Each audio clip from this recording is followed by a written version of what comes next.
Cockroach जनता party का जो protest चल रहा है उसमें बच्चे तो आए हैं, कुछ परिजन भी आए हैं। मैम, आप किसके साथ आई हैं? मैं अपनी बेटी को लेकर आई हूँ।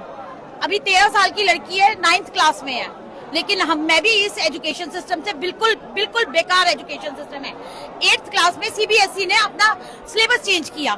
8th क्लास की बुक्स बहुत लेट आई, उसके बाद में 8th क्लास की मैथ्स की सेकेंड पार्ट फरवरी में आया और फरवरी लास्ट में मेरे बच्चे का फाइनल एग्जाम था।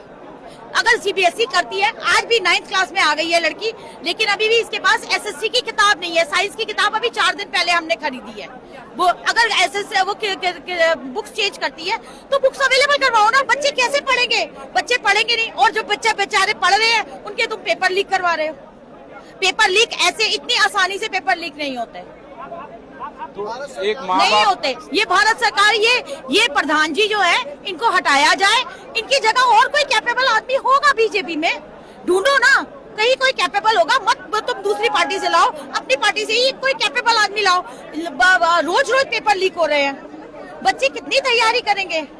एक माँ के तौर पे आपकी चिंता है कि भविष्य में? बिल्कुल, भविष्य में। मेरे बच्चे का तो अभी 4-5 साल बाद नंबर आना है, तब भी मेरे को इसकी चिंता है। मैं आज गर्मी में उसको भी लेकर आई हूँ, क्योंकि नहीं, हम नहीं बर्दाश्त कर सकते, नहीं कर सकते। हमारे बच्चे एक बार पेपर इतनी मुश्किल से देते हैं। एक बच्चे का पेपर होता है, पूरा घर उसमें परेशान होता है, पूरा घर उसके साथ लगता है। आप क्या कहेंगी, ये प्रोटेस्ट में आप आई हैं, अभी तो आप 9th में हैं, जिस तरीके से पेपर लीक हुआ और जिस तरीके से छात्र परेशान हैं, आप क्या सोचती हैं? मतलब हम लोग तो यही सोचते हैं कि पेपर लीक नहीं होना चाहिए, और अगर पेपर लीक हो भी रहा है तो उसके लिए कुछ तो एक सोल्यूशन होना चाहिए।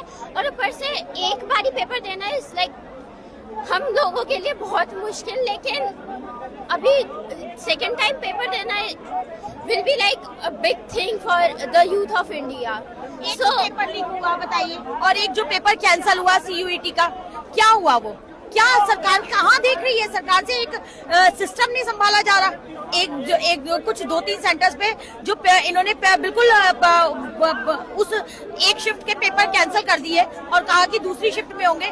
वो बच्चे भी तो परेशान हुए।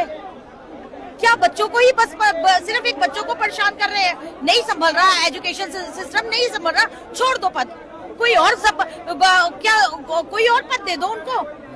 बीजेपी में कम से कम एक और कोई कैपेबल आदमी होना चाहिए जो कि एजुकेशन मिनिस्टर बन सके।